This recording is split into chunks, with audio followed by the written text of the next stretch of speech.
Market లో gold, copper, silver rates అయితే భారీ ఎత్తున పెరిగిపోతున్నాయి. At the same time crypto currency value అయితే డౌన్ ఫాల్ అయితే స్టార్ట్ అయిపోయింది. అసలు ఇట్లాంటి రిలేటెడ్ వీడియోస్ మన పేజ్ లో రావు. ఏదో నా వంతు మీకు ఒక చిన్న హెల్ప్ అయితే యూస్ఫుల్ ఇన్ఫర్మేషన్ కోసం ఈ వీడియో చేస్తున్నాం.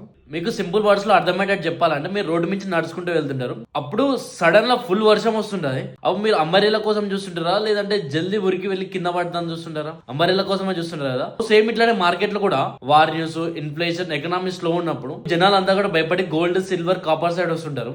ఎందుకంటే గోల్డ్, సిల్వర్ అనేది 1000 years నుంచి ట్రస్టెడ్ అసెట్ కాబట్టి. కాపర్ వాల్యూ ఎందుకు పెరుగుతుంది అంటే వైర్స్, బిల్డింగ్స్, ఈవీ వెహికల్స్ ఇవన్నీ పెరుగుతున్నాయి, డిమాండ్ పెరుగుతుంది కాబట్టి. At the same time copper గట్ట డిమాండ్ పెరుగుతుంది. క్రిప్టో అనేది హై రిస్క్ అసెట్ కాబట్టి బిగ్ ఇన్వెస్టర్స్ ఏం చేస్తుంటారంటే క్రిప్టోని సెల్ చేసి గోల్డ్ అండ్ క్యాష్ రూపంలో తీసుకోవడానికి ట్రై చేస్తుంటారు. అప్పుడు క్రిప్టో వాల్యూ అనేది తగ్గుతుంటది. ఇంకా సింపుల్ వర్డ్స్ లో చెప్పాలంటే, ఫియర్ టైమ్ లోనేమో గోల్డ్ షేర్ అవుతుంది, కాన్ఫిడెన్స్ పీక్ లో ఉన్నప్పుడేమో క్రిప్టో టైం రన్ అవుతుంది. సో మీరు ఇప్పుడు గోల్డ్ సైడ్ ఉన్నారా, క్రిప్టో సైడ్ ఉన్నారా? కింద అయితే కామెంట్లలో మెన్షన్ చేయండి. సో అంతే మరి.